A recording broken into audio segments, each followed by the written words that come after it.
Parashá vai ser resumo da Parashá.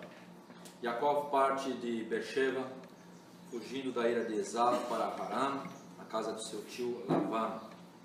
No caminho, ao anoitecer, se dirige a Har Moriá para Tefilot, orações, e durante a noite tem uma visão em seus sonhos. Hashem faz a ele promessas da aliança para receber e transmitir brachot. Yaakov, em seus sonhos, contemplava anjos do Eterno que subiam e desciam uma escada apoiada no céu que descia até a terra. Hashem confirma a aliança feita com seus pais, os patriarcas, e fala sobre as promessas sobre a herança da terra, das brachot, sobre sua descendência, e que ela seria espalhada na Galut, no exílio, aos 4 pontos cardeais da terra, e que com isso abençoaria as famílias das nações. Yaakov estabelece uma matzeva, um monumento, uma rocha, a qual ele derrama azeite fazendo um voto a Hashem. Ele se obriga a se manter em santidade, piedade e submissão ao Eterno, bem como ser fiel no dízimo de tudo que receberia para a devoção divina. Ele chega finalmente a Harã, em frente a um dos poços que abastecia a cidade, e conhece Raquel, sua parente, que o leva para a casa de sua família. Em casa de seu tio Lavan, irmão de sua mãe, recebe o convite para permanecer na cidade e lhe dá suas filhas em casamento. Yaakov pede Raquel em casamento, mas ele é enganado por Lavan, que lhe entrega a Léa, a primogênita, sem que Yaakov perceba na noite da festa. Por Léa ele trabalha 7 anos, por Raquel mais 7 anos, e finalmente mais 8 anos pelos seus bens, e parte para Eretz Israel, depois que Deus ordena seu retorno. Yaakov parte a caminho de Eretz com suas esposas, filhos, servos, riquezas e muitos animais, e Lavan persegue a caravana, e depois de alguns atritos eles fazem uma aliança de paz e se despedem. Essa é o resumo da Parashá. Vamos nos ater somente no início do relato. Vayatse quer dizer e saiu. O nome da Parashá, Vayatse, quer dizer e saiu. E saiu quem? Yaakov. Saiu Yaakov de sua casa, saiu Yaakov de sua família, saiu Yaakov de Beersheba, sua cidade, saiu Yaakov da sua terra de Israel, terra prometida, que o Eterno ratifica a aliança com Yaakov. Saiu Yaakov do seu conforto. Saiu porque Yaakov saiu de Israel, né? Lembrando, ele comprou a primogenitura de seu irmão, que não estava muito preocupado com a herança, porque essa primogenitura ela iria ser o elo entre Abraham e toda a geração dos Bnei Israel. Ele não se importava com isso. Yaakov, que não era o primogênito, ele olhava para Esaú e via que a primogenitura que estaria sobre o seu irmão mais velho, ela ia fracassar. Porque quando o Eterno escolhe Abraham e escolhe o povo de Israel, existe a necessidade das pessoas, das gerações de Abraham, andar como Abraham andou. E Esaú não andava como Abraham andava. A Torá diz que Yaakov era homem de tendas e Esaú era perito caçador. Isso de uma forma literal não nos mostra exatamente o caráter dessas duas pessoas. Mas nessas palavras a gente pode identificar Yaakov era um homem de tendas, ou seja, Yaakov, ele era uma pessoa mais caseira. Era uma pessoa que gostava de ficar perto dos seus pais. Quem eram os seus pais? Isaac, um homem que temia Deus. Um homem que no Monte Moriá, sabendo que ia ser sacrificado, por causa da vontade do Eterno, deu a sua vida, praticamente. Ele é um tipo de Mashiach. Ele já tinha 37 anos. Ele poderia muito bem correr. O pai dele, com mais de 100 anos, ele não iria conseguir. Mas ele entendeu que era a vontade de Deus. E ele se deu. Esse era Isaac, um homem que temia o Eterno. E Rivka, sua mãe era aquela que quando chegou Eleazar e esse servo do Senhor orou ao Eterno para dar um sinal, era uma mulher de tzedakah. Tinha santidade naquela mulher, apesar de morar junto uma família de enganadores, porque Labão era um enganador. Ele vai mostrar justamente nessa paraxá quantas vezes ele enganou Yaakov.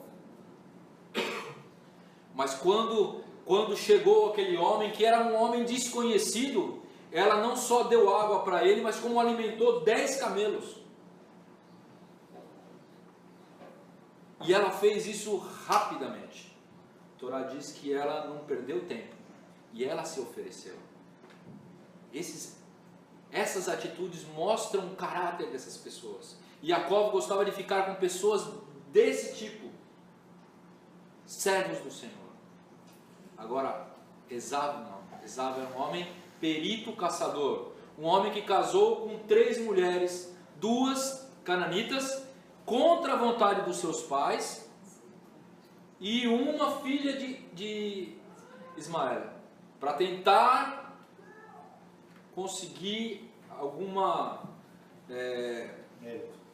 mérito. Mas ele tinha que sair e ir lá onde Jacó foi. Lá em Harã, na parentela de Abraham. Então, na história nós vamos ver isso. Esaú chega faminto, ele poderia ter comido qualquer outra coisa. Isaac era muito rico, mas só que ele cobiçou o prato do irmão e quis enganar o irmão. E quando eles fizeram um negócio, foi escrito no céu. Jacó falou assim: me jure agora, claro como esse dia que você está me vendendo. A Torá diz dessa forma. E ele jurou. E foi decretado. Jacó tinha o direito legal diante do Eterno. Espiritualmente ele era o herdeiro. Só que quando Isaac fala que vai abençoar o seu irmão, a sua mãe, que estava acostumada com aquele ambiente, apesar de ser uma mulher de Deus, uma mulher de tzedakah, uma mulher de atitude, ela temeu. E ela arquitetou todo o plano para Jacó receber a bênção. Eu acho que eu falei isso o ano passado, me veio agora na mente. A gente lembra quando Jacó foi abençoar os 2 filhos de Yosef, ele cruzou a mão. Porque na hora o Ruach HaKodesh veio sobre ele e ele cruzou a mão. E quando o Yosef fala: não pai, não é assim, esse é o mais velho, você está errando. E ele fala: não filho, eu sei muito bem o que eu estou fazendo. Iria acontecer a mesma coisa. Se Jacó não tivesse ouvido a voz da sua mãe, provavelmente na hora o Eterno ia exercer justiça sobre Jacó. Mas quando a gente quer dar uma mãozinha para o Eterno, a gente acaba fazendo besteira. E o que aconteceu? grande consequência. Sua mãe não viu mais ele. O seu irmão quis matá-lo, mesmo estando errado. E ele teve que fugir da terra de Israel. Faltou um pouquinho de confiança em Deus. Ele fala assim: porventura me apalpará meu pai e serei aos olhos como enganador, assim trarei eu sobre mim maldição e não bênção. Isso que ele falou para a mãe. A mãe falou assim: não, se acontecer isso, a maldição vem sobre mim. Ele devia ter falado: não, mãe, o Eterno sabe todas as coisas, nós temos que confiar no Eterno. Alguma coisa vai acontecer. Alguma coisa vai acontecer. Então ele teve que assumir as consequências dos seus erros e teve que sair da sua terra, sair da sua parentela, sair do lado da sua mãe e do seu pai que ele amava, para ir num lugar distante, fora da terra da promessa. E ele pecou, sua mãe também pecou. Mas eu imagino que depois que tudo aconteceu, o pecado dele ficou aparente e ele teve que pedir perdão para o pai. E ele foi conversar com o irmão. Provavelmente ele foi conversar com o irmão. Com certeza ele foi conversar com o irmão. Provavelmente assim: o que você está querendo? Você não me vendeu? O que você quer, a primogenitura? Só que o irmão quis matá-lo. E houve rumores dizendo: quando meu pai morrer, certamente eu vou matar meu irmão. E a mãe chamou o seu esposo e Isaac falou: nós precisamos caminhar esse menino. Esse menino precisa casar. Se ele ficar aqui, não vai dar certo. Mas só que ele recebeu a bênção.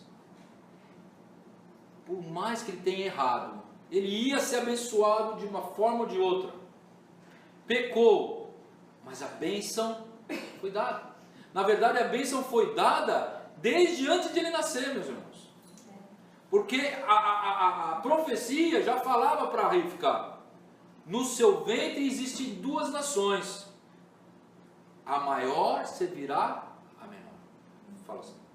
Estava vendo algum tempo atrás um médico falando quando há um caso assim de gêmeos, o primeiro que é concebido, fecundado, é o último a sair, que ele se gruda na parede ali e o outro em seguida vem, e esse aí vai sair primeiro, mas não é o primeiro que entrou ali, né?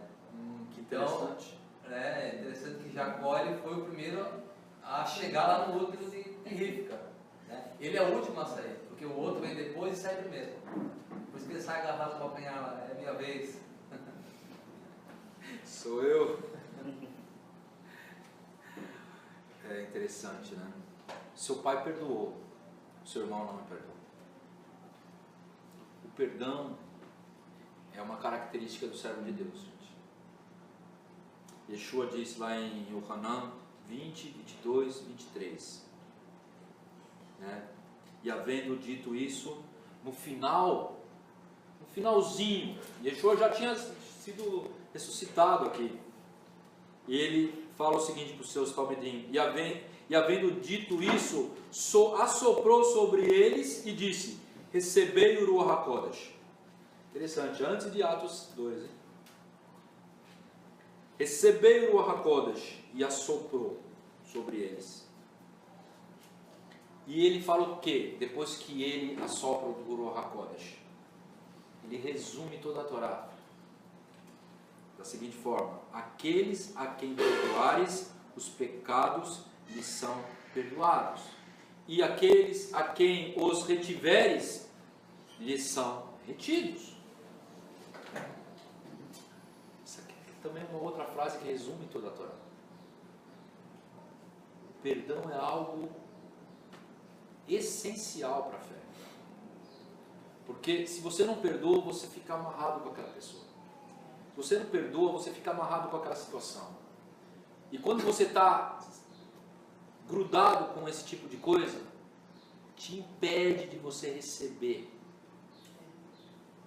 Então nós temos que mostrar essa característica do servo do Eterno. Isaac perdoou, mas Esaú quis matá-lo. Esaú não tinha nenhuma característica de um servo do Eterno, não era uma pessoa transformada, não era uma pessoa que tinha tido uma experiência com o Eterno. E Jacó agora tem que, apesar de ter recebido a Abraão, apesar de ter sido eleito antes da sua concepção, do seu nascimento, ele tem que passar pelas consequências do seu erro. Então ele sai de Beersheba. Provavelmente Isaac era um homem muito rico. Isaac não ia deixar o seu filho ir a pé, como as pessoas acham, né? A gente vai ver filme lá, ele está andando sozinho com uma mochilinha, né? Chega em Harã, morrendo de sede, atravessa o deserto, ele vai subir de Beersheba, vai subir o Israel inteiro, gente. E depois vai fazer a curva lá em cima, vai para a Síria, a pé. Ele passa por Jerusalém. E ele passou por Jerusalém e passou no Monte do Templo. E dormiu ali no Monte do Templo. Provavelmente ele saiu montado num camelo e mais um outro camelo cheio de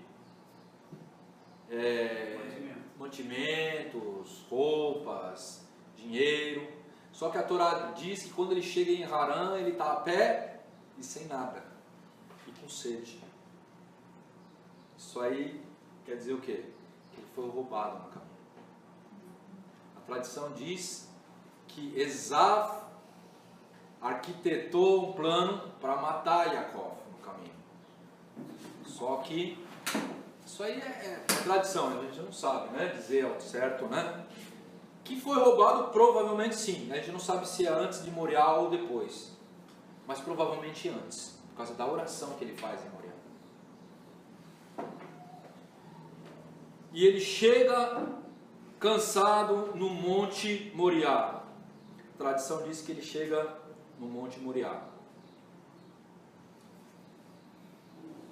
E quando ele chega lá, o Eterno o abençoa.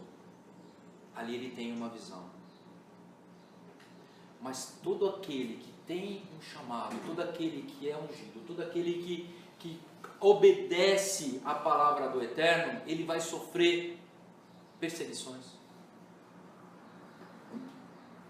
Provérbios 24, 15 e 16 diz o seguinte: não armes cilada contra a habitação do justo, ó ímpio, nem assoles o seu lugar de repouso, porque 7 vezes cairá o justo, mas ele se levantará. Amém. Mas os ímpios tropeçarão no mal. É interessante isso. Nós podemos pecar, nós podemos escorregar, nós podemos, errar.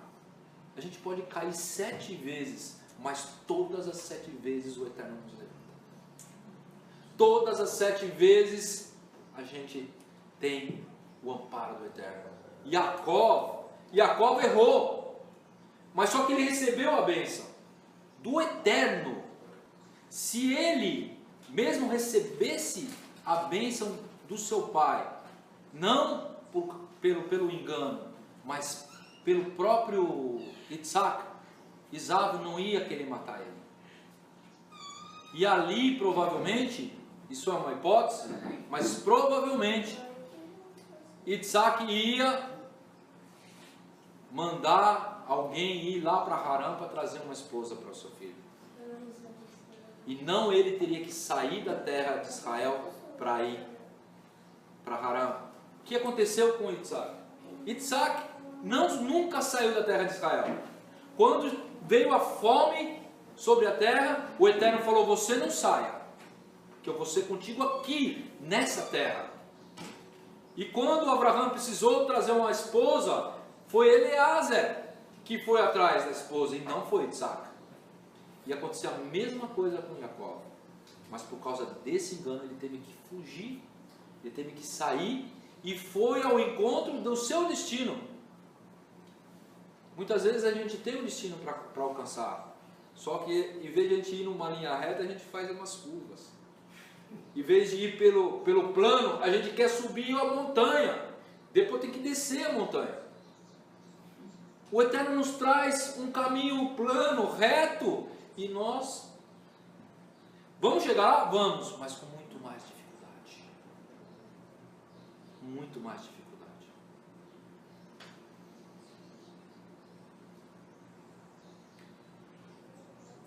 Jacó, quando chega no Monte Moriá, ele deita sua cabeça e começa a refletir. Agora ele está provavelmente sem nada,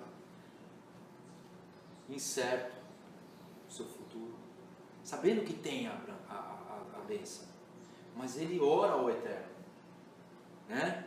Ele ora ao Eterno. Olha só que interessante, a gente está vendo que o Eterno está ratificando a aliança que ele fez com Abraão e com Isaac. A mesma promessa que ele fez com Abraão e com Isaac, ele está falando as mesmas palavras com Jacó. Você é o escolhido meu para continuar a geração de santos, geração de nação santa, nação separada, sacerdócio entre as nações.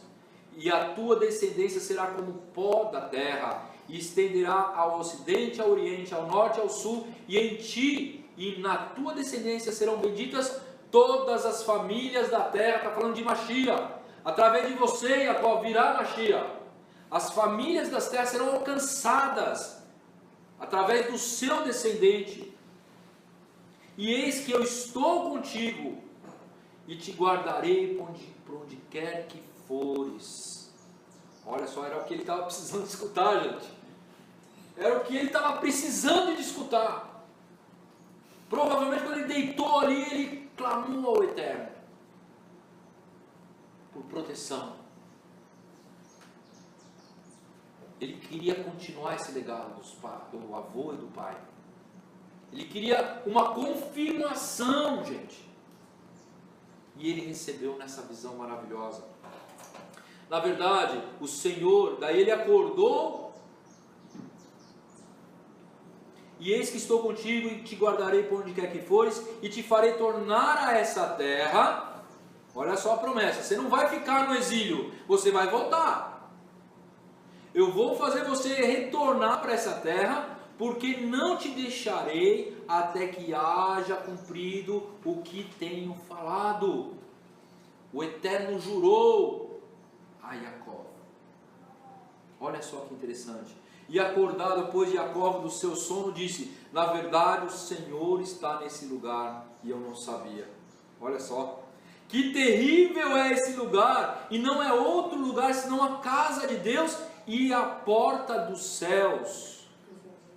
Olha só onde ele estava, gente. Ele estava no Monte Moriá, no monte do templo, no monte onde Isaac quase foi sacrificado, no monte onde o carneiro ficou no lugar de Isaac, no monte onde Davi erigiu, através do seu filho Shlomo, o templo sagrado. Ele estava no lugar onde era chamada Casa de Deus e Portal do Céu, gente. E ele via aquela escada e os anjos subiam e desciam. Então levantou-se Jacó pela madrugada, tomou a pedra que tinha posto por seu travesseiro e a pôs como coluna, e derramou azeite em cima dela, e chamou o nome daquele lugar de Bet-El, casa do Eterno. Bet, casa, El, o Eterno. O nome, porém, daquela cidade antes era Luz. Olha só que interessante. Antes era Luz.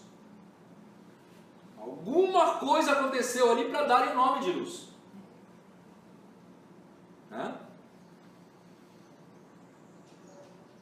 E Jacó fez um voto com o Eterno. Ali ele fez a sua parte na aliança. A sua parte na aliança é o seguinte: se Deus for comigo e me guardar nessa viagem que faço, e me der pão para comer, ou seja, sustento, e vestes para vestir, e em paz eu retornar à casa do meu pai, voltar para essa terra, se ele cumprir tudo isso. Ele cumprindo tudo isso, não é se ele cumprir, porque ele tem que fazer paralelamente. Uma aliança é assim, quando dois reis fazem uma aliança, os dois têm que cumprir a sua parte. E nós, quando entramos na aliança, nós temos que cumprir a nossa parte.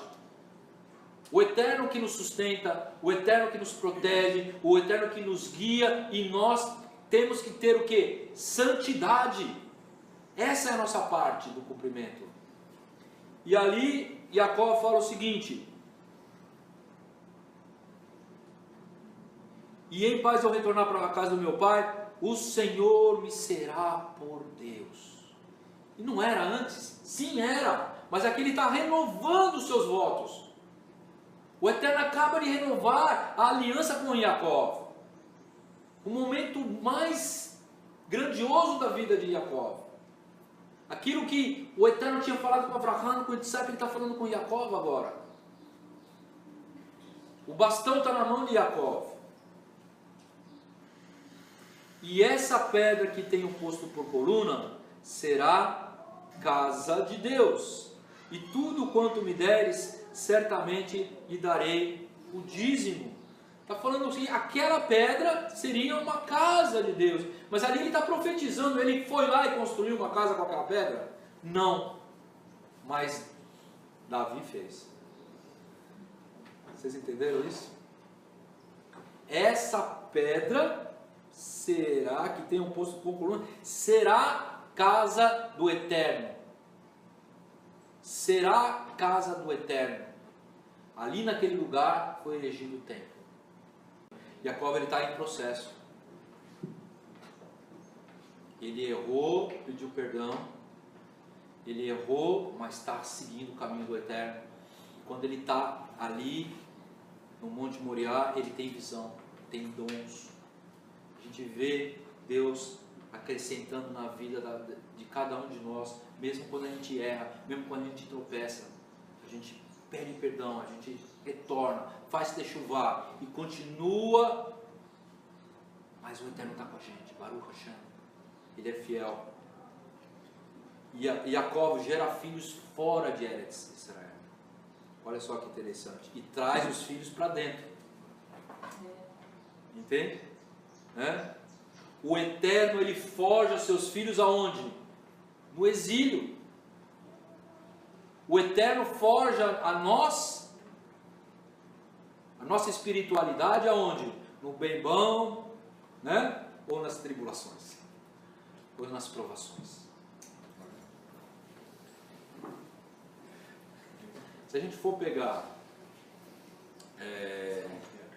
o significado dos patriarcas, nós vamos ver que Avraham, ele simboliza Chokhmah. Isaac, ele simboliza Gevurah. E Yaakov, Tiferet. Tá? Tem isso na Bíblia? Exatamente como eu falei, não. Mas tem conceitos. Mas vamos entender, olha gente, ó. O que Paulo fala sobre Abraão? Que ele creu e por isso, foi justificado. Ele foi justificado por obras? Foi justificado pela fé. Exatamente, pela fé. E a fé vem do quê? Da graça. Certo? A graça. E o que é Hesed? Graça. Está vendo como o que é mais importante em Abraão? Ele foi o primeiro a ser chamado, foi chamado por Hashem, que pela graça ele, através de Abraão, primeiro Yehudi, ou primeiro hebreu, o patriarca, o primeiro patriarca, nos mostra que essa eleição não veio por obras, veio por graça, por fé. mediante a fé. É a graça de Deus, é o favor imerecido. E a tradição judaica diz que Abraham está conectado com Hesed. Isso é o que? É algo coincidência? Lógico que não. Mas esse texto de Romanos é conhecido na literatura rabínica? Não. Então como é que foi conectado isso? Que é divino, gente. Porque é inspirado. Abraham tem conexão com graça, com Hesed. E a gente vê isso na Brit Hadashah. E Yitzhak com Gevurah. O que é Gevurah? Força, poder e justiça. Justiça, gente. Justiça.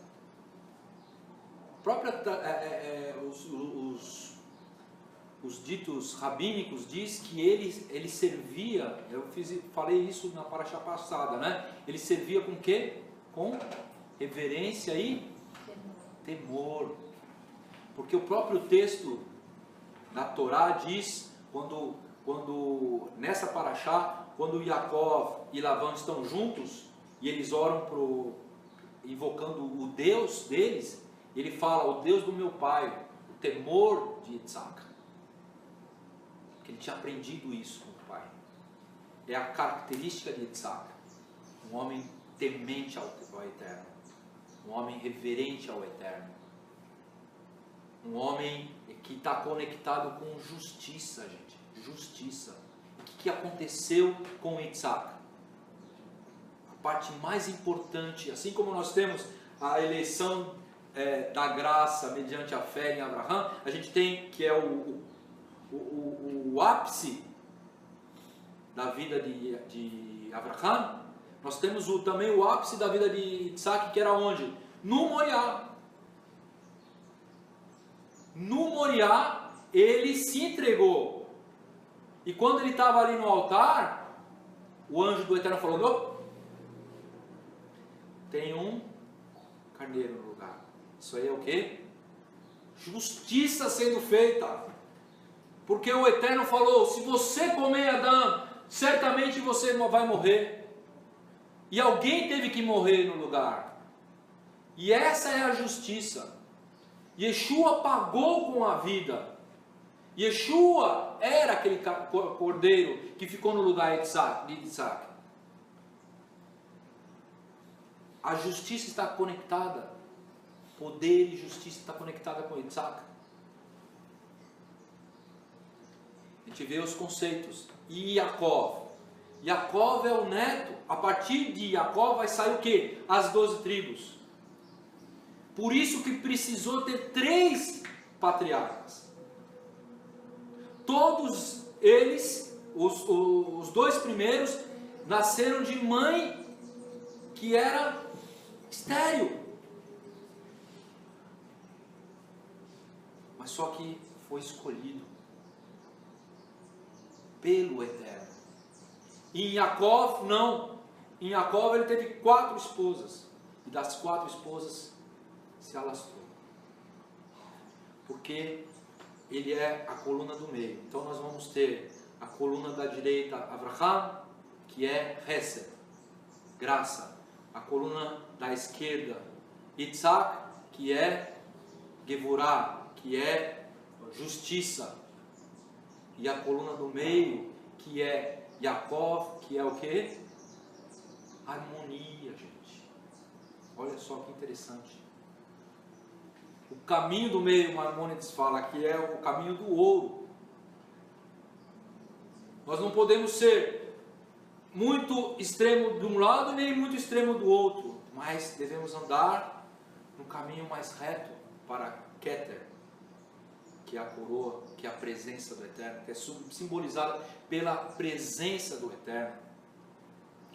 Somente o Hesed puro, ele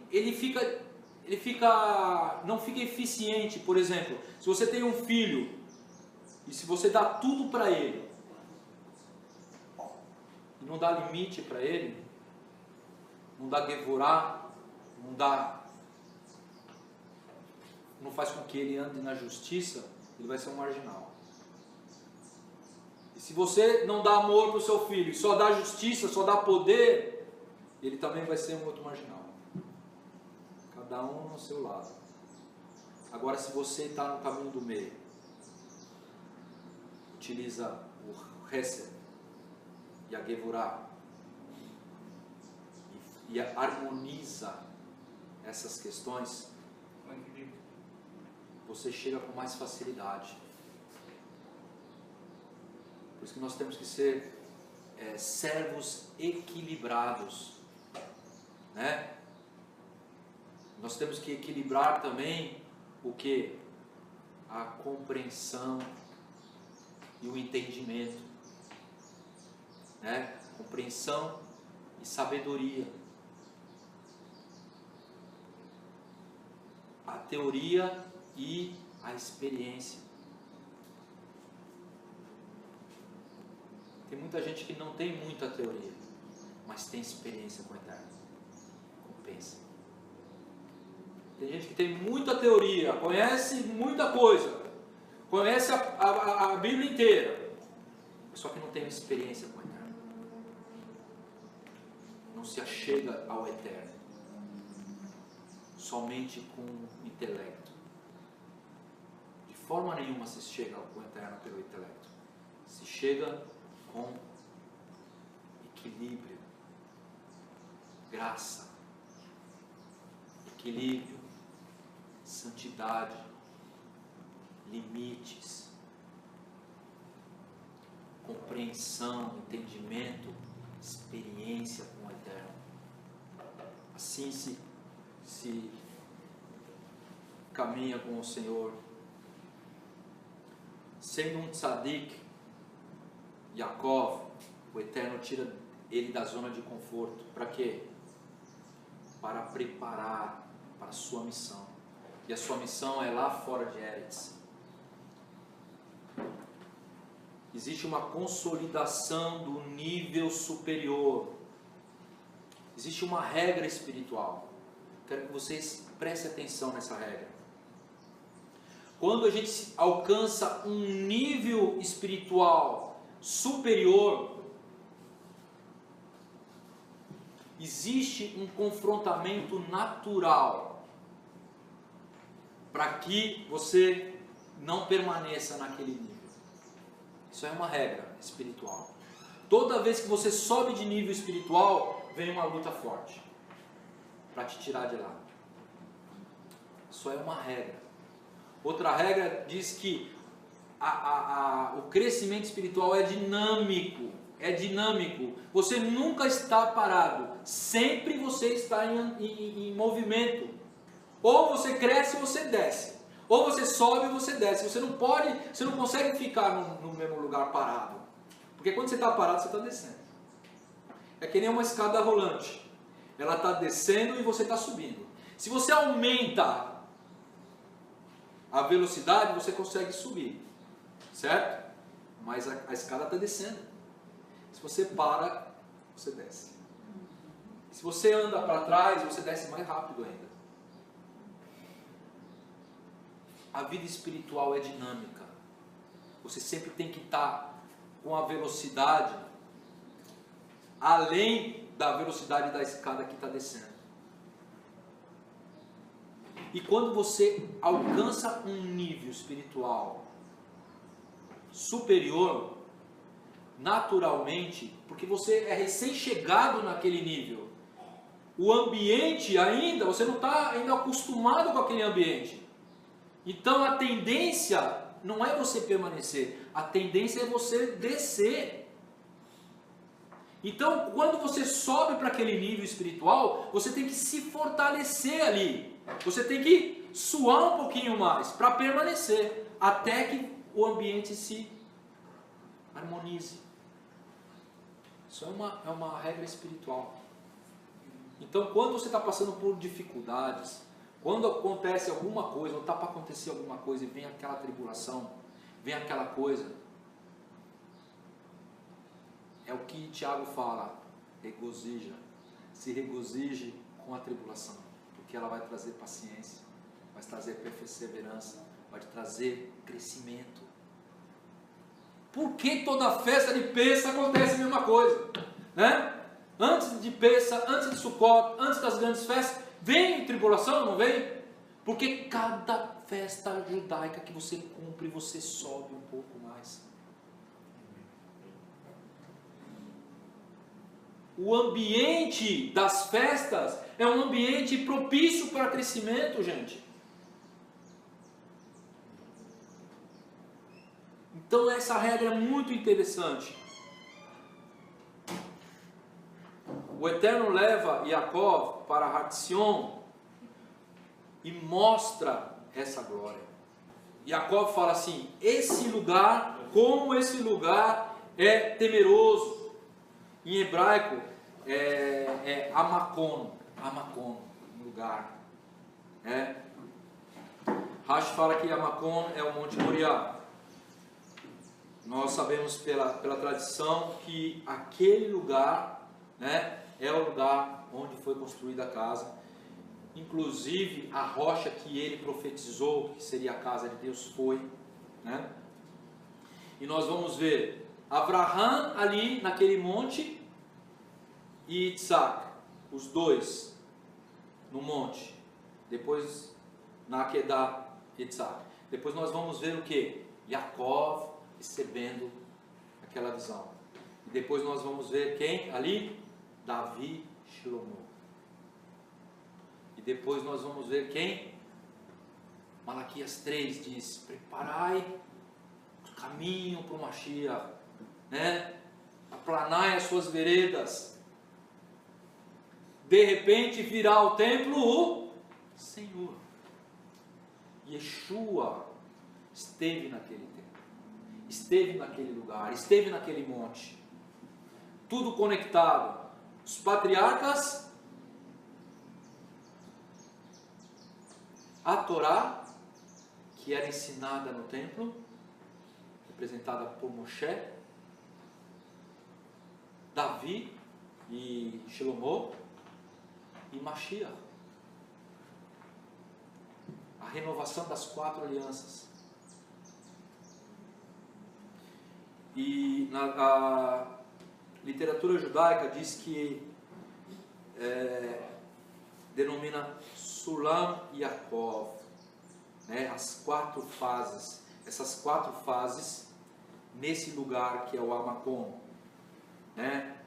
A escada ligada ao céu como tefilá, uma oração. Ela liga ao Mashiach. São as 4 fases, né? O Talmud, Yakut, Shemini, Shimoni, Vaetze, Remetz 117 diz esse conceito. A casa de Hashem, ali ele fala que não é outro lugar senão a casa de Hashem, Beit Hashem, e o portal dos céus, Sha'ar Hashamayim.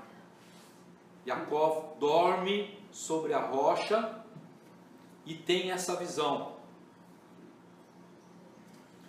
Então vamos ter 4 fases. A primeira fase é a fase dos patriarcas.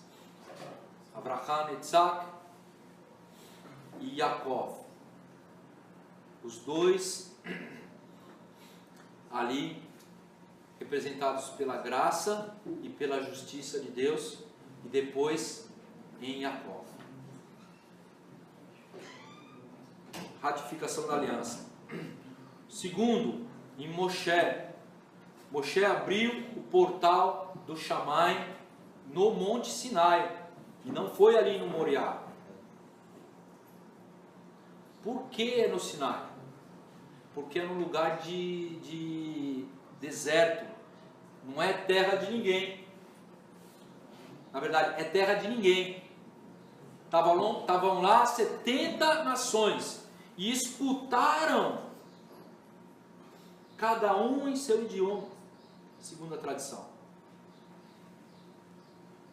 Só que Ishael diz, né, que mitzion tesetorah, var Adonai Yerushalayim. A palavra virá de Sião e não de Sinai.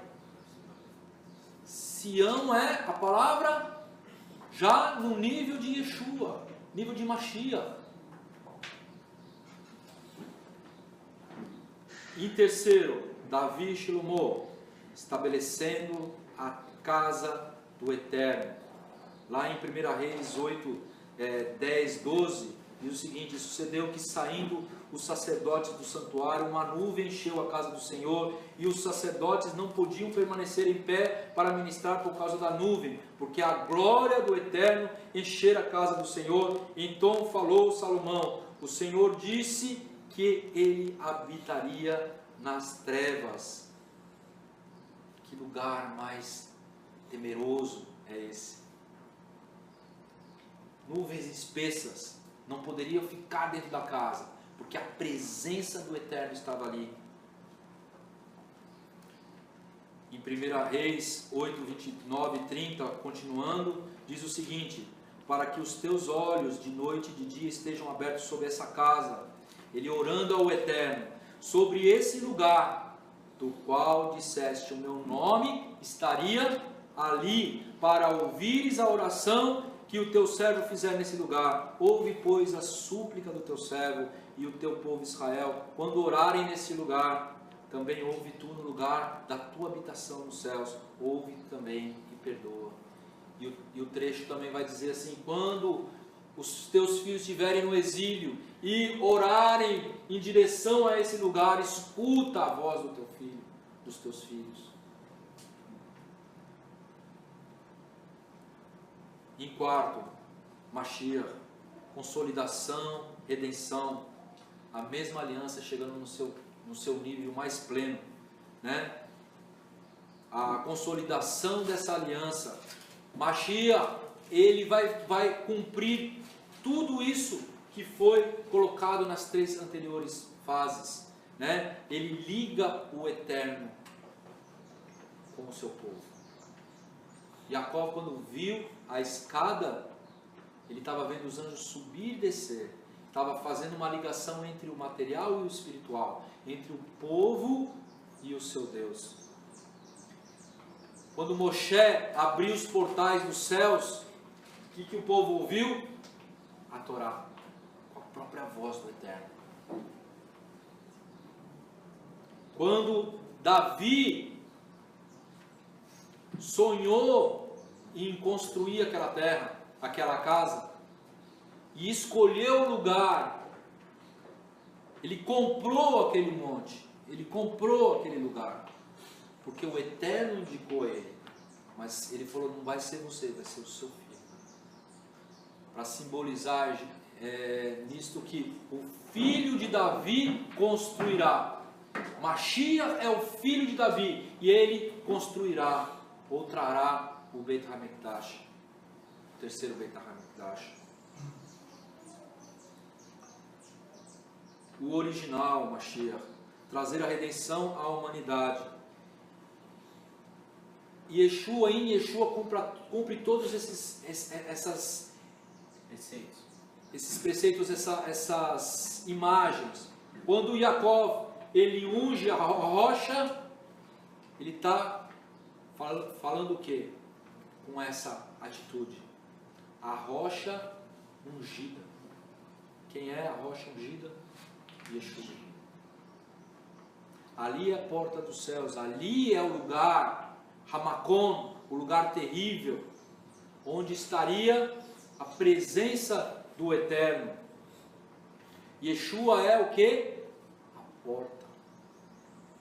Yeshua é o lugar. Ele fala: eu sou o caminho, a verdade e a vida. Existe então uma semelhança dos vocábulos nessas quatro fases de Sulam, e as três fases levam ao Mashiach. Em João 1, 47 e 51 eu vou ler o texto. Yeshua viu Natanael vir ter com ele e disse dele: eis aqui um verdadeiro israelita em que não há dolo.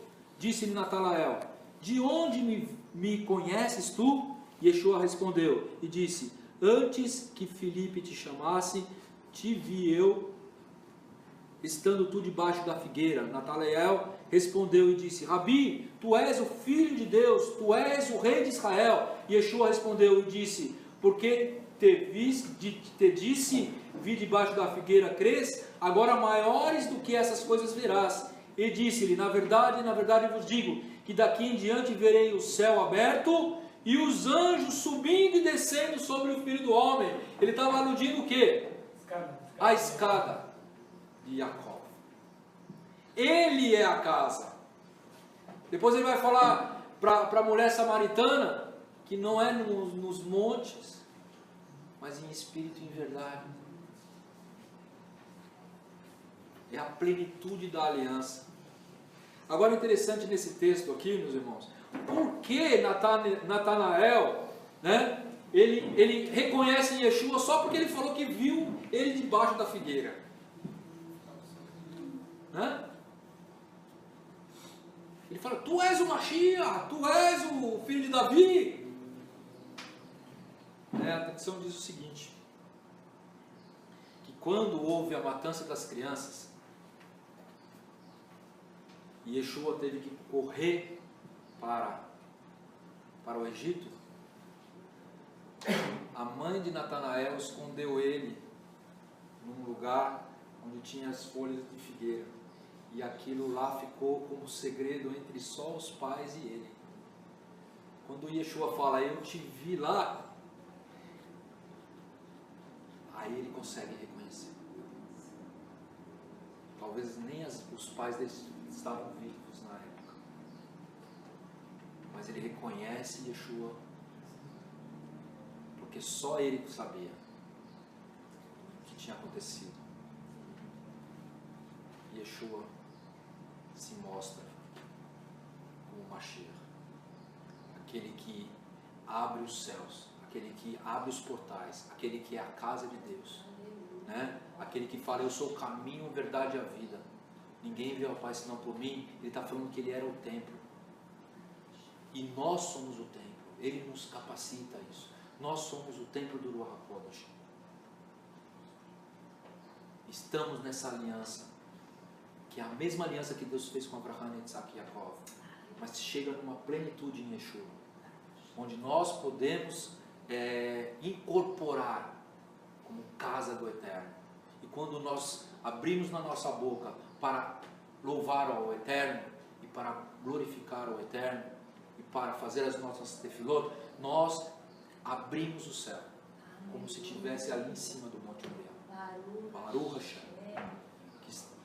Nós temos que dar, né, entender essas coisas e dar valor àquilo que foi nos dado. Essa grandiosidade, que a gente só consegue com fé. Se a gente não tem fé, nada disso adianta. Mas a gente tem que entender que Ele nos deu algo extremamente valioso, gente. Nós somos a casa do Eterno. Por Yeshua HaMashiach nós temos condições de entrar no Kodesh HaKodashim. Temos condições de abrir o céu e ouvir a própria voz do Eterno, sendo Ele da vontade dEle, através do Ruach HaKodesh que vive em nós. Baruch Hashem.